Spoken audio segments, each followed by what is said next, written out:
We all have emergency survival responses, and this is critical. We cannot survive as human beings if we don't have these. These are the kinds of things where our body will shut down certain functions in order to survive a particular situation.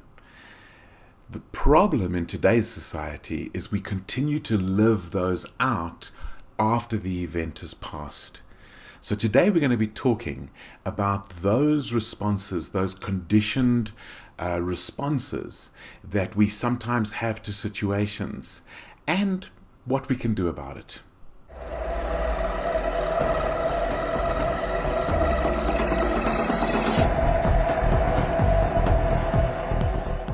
This week's quotation is from Viktor Frankl again, and this time it's the one where Viktor says, everything can be taken from a man, I'm going to put in or woman, but one thing, the last of human freedoms, to choose one's attitude in any given set of circumstances, to choose one's own way. Now, how does that relate to this idea of these conditioned responses we come up with? So I want to tell a story. A client of mine happens to be a friend as well. We were once in the Kruger National Park and we were having a lunch. And this was a long time ago. Things have changed for him since then. But we were having a lunch and somebody was smoking about 50 meters away. I mean, really a good distance away. And he got really agitated and upset because he could smell the smoke. Now, he does have exceptionally sensitive smell as a sense. And we all have a variety of unique ways that we sense things. But him taking it personally was a little bit like him going, that person was actually out to get me. That's why they stood there and smoked. Kind of thing. And you know what? I relate to that. I've responded to things that people have done or said where I realize that my response is actually completely illogical. Why would somebody deliberately come to try and attack me in that way? And if they did, surely it's their stuff. It's not about me. So in this particular case, what happens is that we have things that happen to us in life over and over again, and we figure out ways to handle it. We figure out ways to respond, and they're to get us through. And especially when we're children, we will take on board, we do not yet have the prefrontal cortex developed, we do not yet have the emotional intelligence developed, that we can actually process things and work through them in the moment. So instead, we develop a protection mechanism, or which sometimes is an aggressive thing, sometimes it's a fight, sometimes it's more of a flight, it's a run away, sometimes it's a freeze, I'm just deer in the headlights. And one of my friends recently added a fourth one, which I thought was interesting, which is fantasize, where we just go somewhere else, we go mentally somewhere else, which may be a variant on the freeze to some extent as well. But the fight and flight are the most common, and we have these things where somebody is doing something not intentionally to us, and we want to fight. We get upset, we get agitated, and so on. So what do we do about this? Well, if you think about the quote this week, is that everything can be taken from us except the one thing, the last of the human freedoms, which is one's choice, one's attitude in any given circumstances. Now that requires an inner journey. That requires doing the inner work.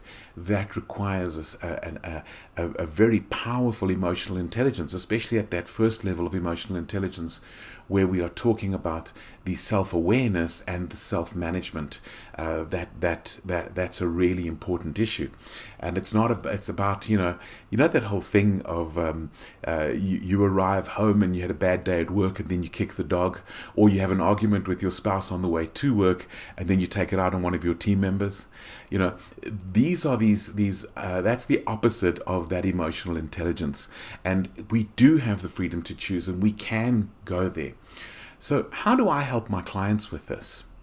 So I have a process, I call it the method, and so it's I guess a processor method, and this method is about connect, stimulate, and challenge.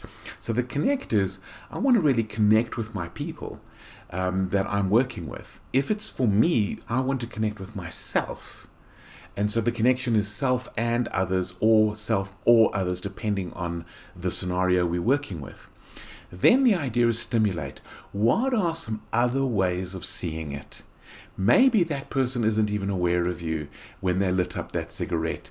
Maybe they thought by being 50 meters away, they weren't going to bother anybody. They actually had taken extra care not to bother anybody.